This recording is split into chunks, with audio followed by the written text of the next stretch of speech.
Hoje é dia 6 de dezembro de 2019. Quem fala aqui é Bruno Lima Rocha, mas vou assinar com o meu sobrenome paterno, Bruno Barclini, de origem árabe libanesa, como milhões de brasileiras e brasileiros.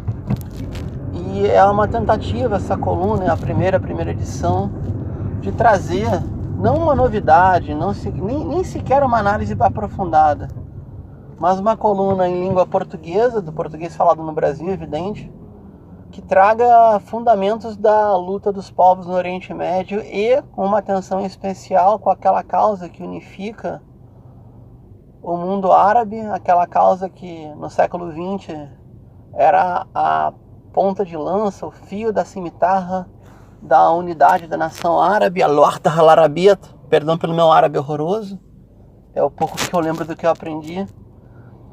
e é a causa palestina.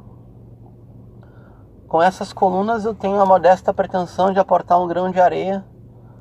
que vai fazer força com outra série de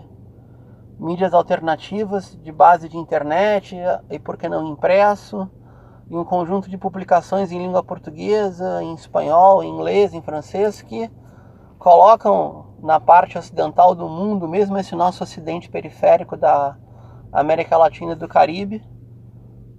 esse mundo árabe e também o Grande Oriente Médio, esse mundo islâmico que tanto luta, tanto peleia para se livrar da maldição imperialista e também, por que não, da concorrência interimperialista dos seus países. É uma coluna não sectária, portanto é mais informativa. A gente vai abordar com muito cuidado as tensões intra-árabe e intra-islâmica, porque a principal razão desta coluna é o apoio incondicional à causa palestina e a viabilidade de uma Palestina onde os 5 milhões de árabes descendentes de palestinos têm os mesmos direitos civis, políticos, sociais e religiosos dos outros 5 milhões, 6 milhões, 7 milhões e quantos mais milhões vivam aí em função do Estado de Israel, obviamente, né? Permitir, desde 53, que toda pessoa de ascendência judaica resida naquilo que a ONU determinou a partir de 47 e depois um reconhecimento do Estado de Israel em 48 como o Estado de Israel, o qual recentemente se afirma de forma legal como o Estado judeu. Acho que o primeiro tema é muito mais informativo e antes de qualquer tema, antes de qualquer assunto, é muito importante separar, e eu separo com bastante veemência,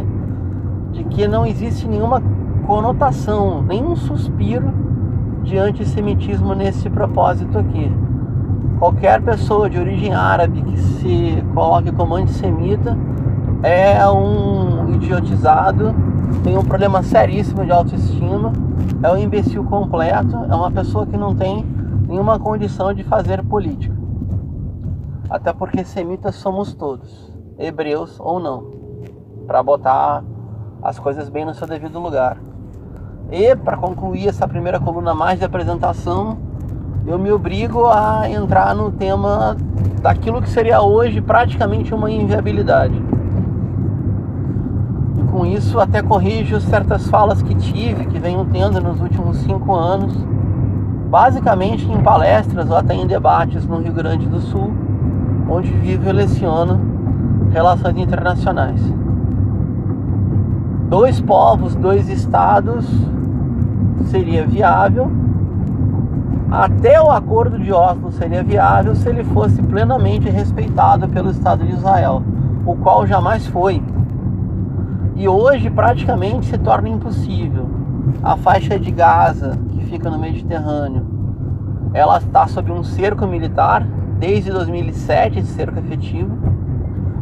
incluindo o cerco do Egito. E a Cisjordânia, a qual o ocupante insiste em tratar como Judéia e Samaria, tem números conflitantes, mas tem no mínimo 500 mil assentamentos ilegais até pelo direito internacional, ilegais por resolução da ONU, e os números mais agressivos dizem que são 850 mil assentados. Eu insisto que esse é o tema de fundo, É impossível pensar numa viabilidade de um Estado palestino com um território exíguo, ocupado por um Estado agressor, ocupado por um inimigo declarado, cujos recursos de terra e água são tomados à força, através das armas, através da ocupação militar, um Estado onde obriga um povo dominado, que resiste, é verdade, resiste muito, é exemplo para todo o planeta, que tem mais de 7 mil prisioneiros políticos no inimigo que o ocupa. É um tema muito delicado que a gente vai seguir adiante, mas basicamente é importante definir que os 3 milhões de residentes na Cisjordânia, os 2 milhões de residentes em Gaza e dos 5 a 6 milhões de refugiados descendentes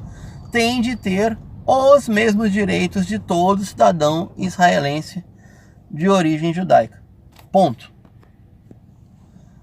Creio que esse é o mínimo que a gente pode exigir, demandar e pressionar de fora, e em especial aquele apelo para descendentes de árabes como eu, no caso árabes libaneses, que